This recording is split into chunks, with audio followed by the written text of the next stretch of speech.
کہ چاہے وہ ہمارے حقوق ہمیں دلائیں نہ دلائیں، سڑکوں پر پانی جمع رہے، گھروں میں پانی نہ آئے، سیوریج کا مسئلہ ہو، کچرا نہ اٹھے، اسکول کی حالت بد سے بدتر ہو، بچے 1 کروڑ بچے سٹنٹڈ گروتھ کا شکار ہوں، لیکن چونکہ روایتی سیاسی جماعتیں ہیں اس لیے نئی سیاسی جماعت کو کام نہیں کرنا چاہیے. عجیب لاجک ہے، بالکل عجیب لاجک ہے. نہیں، ہمیں ان چیزوں کو یہی تو بتایا نا کہ ان لوگوں نے 60-70 سالوں میں کچھ نہیں کیا. 60-70 سالوں میں ان روایتی سیاسی جماعتوں نے ملک کے عوام کو کچھ نہیں کیا. ان کو غریبوں پر حکمرانی کرنی ہے، غریبوں کے لیے حکمرانی نہیں کرنی، غریبوں کے لیے حکمرانی کرنی ہوتی. پالیٹکس پر کو ہی نہیں تو یہ بات صحیح بات کرنا.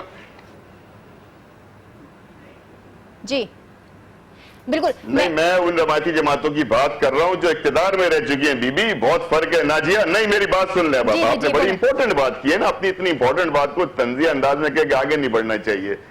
جن جماعتوں نے اقتدار کا مزہ لوٹا ہے، جو جماعتیں اقتدار میں رہی ہیں، میں جماعتوں کی بات کر رہا ہوں، انڈیویجولز کی بات نہیں کر رہا. تو جو جماعتیں اقتدار میں رہی ہیں ان کے لیے آپ اتنا مزے سے کیسے کہہ دیتے ہیں کہ لوگوں نے ووٹ دیا؟ لوگوں نے ووٹ دیا، بہت غلطی کر دی، اس لیے وہ بھگتے 5 سال. لوگوں نے ووٹ دے دیا، ان کو حکومت میں لے وزیر اعلیٰ بنا دیا.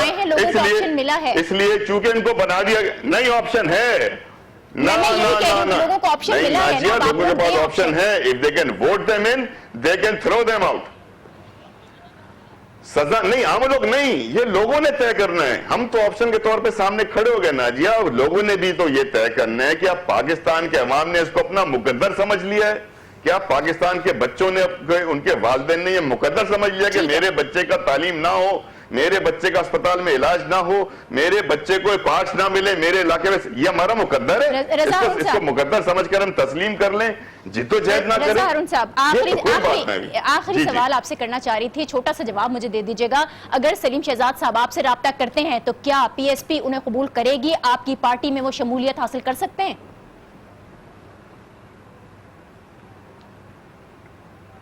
نو کامنٹس آن اگر مگر.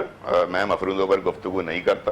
ٹھیک ہے، بہت شکریہ. رضا ہارون صاحب ہمارے ساتھ تھے، پاک سرزمین کے رہنما، اور اپنا موقف سے ہمیں آگاہ کرے تھے. ایک بریک ہم لیتے ہیں اور اس بریک کے بعد بات کریں گے ایک نئے قانون کی جو عدالتوں کا بوجھ بانٹے گا. Keep watching Pakistan at 7.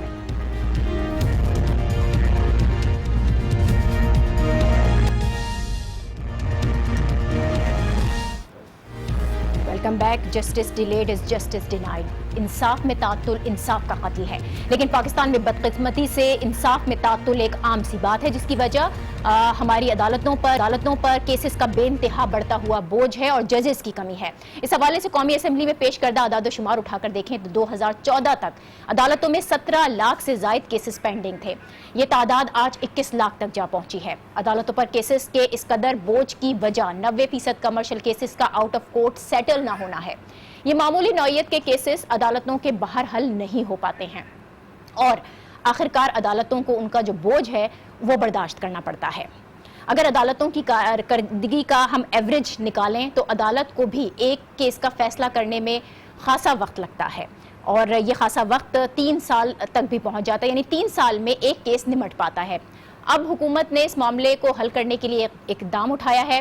قومی اسمبلی نے حال ہی میں آلٹرنیٹ ڈسپیوٹ ریزولوشن لا کی منظوری دی ہے. اس قانون کے تحت جرگہ سسٹم متعارف کرایا جائے گا، جسے یہ اختیار حاصل ہوگا کہ وہ قابل ضمانت کیسز کا فیصلہ کر سکے. ان فیصلوں کو قانونی تحفظ بھی حاصل ہوگا. اس سے پہلے بھی یونین کونسل کی سطح پر مصالحتی کمیٹیاں قائم تھیں، تاہم ان کو جو قانونی تحفظ دینا چاہیے تھا وہ حاصل نہیں ہوتا تھا، جس کے باعث آخرکار فریقین کو عدالت جانا پڑتا تھا. تاہم اب جرگہ خاصی حد تک با اختیار ہوگا. فی الحال جو یہ قانون ہے یہ صرف وفاق کے زیر انتظام علاقوں میں ہی ہوگا، لیکن وزیر قانون کے مطابق اگر یہ تجربہ کامیاب رہتا ہے تو اس کا دائرہ پورے ملک تک وسیع کیا جا سکتا ہے. یہ بہترین اقدام ہے جس سے عدالتوں پر کیسز کا بوجھ کافی حد تک کم ہو سکے گا. چھوٹے موٹے مقدمات جو بھی ہوں گے وہ عدالتوں کے باہر ہی حل ہو سکیں گے، اور یہ قانون جوڈیشل سسٹم کے لیے کس حد تک خوش آئند ہے اس پر ہم بات کریں. قانونی ماہر منیب ظفر صاحب نے جوائن کیا ہے، جو کہ اس طرح کی ریفارمز کے لیے کئی سالوں سے کوششیں بھی کرتے رہے ہیں. بہت شکریہ آپ کا. ہم یہ جاننا چاہ رہے تھے کہ یہ جو آلٹرنیٹ ڈسپیوٹ ریزولوشن لا ہے، اس قانون کی منظوری کا کیا فائدہ آپ دیکھتے ہیں، اور پھر یہ جرگہ سسٹم متعارف کرانے سے عدالتوں پر کیسز کا بوجھ کیا واقعی کم ہو سکے گا؟ اس کو آپ اس طرح سمجھ سکتے ہیں کہ جو معاملات آج کل کورٹس کے اندر پاکستان کے جتنے بھی کورٹس ہیں, چاہے وہ ہائی کورٹس ہیں یا سپریم کورٹ ہے یا ڈسٹرکٹ اور سول سائڈ پہ جو معاملات ہو رہے ہیں, اس میں لوگوں کو بہت سارے ایسے مسئلے مسائل کا سامنا کرنا پڑ رہا ہے, جس میں وہ قانونی پیچیدگیوں اور اس طرح کے ایشوز کے اوپر جہاں پہ وہ جاتے ہیں اور ان کے ساتھ وہاں پہ ایک ایشو کو بہت ایک کنسیڈریبل اماؤنٹ آف ڈیلے کا سامنا کرنا پڑتا ہے. اسی چیز کو دیکھتے ہوئے وہاں پہ بہت سارے یہاں پہ پاکستان کے سینئر ایکسپرٹس نے اس چیز کا سوچا, پلان کیا کہ ایک ایسا طریقہ کار یہاں پہ نافذ کیا جائے جس کی بیسس پہ کورس کا جو ہے ٹائم وہ کم سے کم اس پہ صرف ہو اور لوگوں کو بر وقت اور فوری انصاف جو ہے وہ ملے.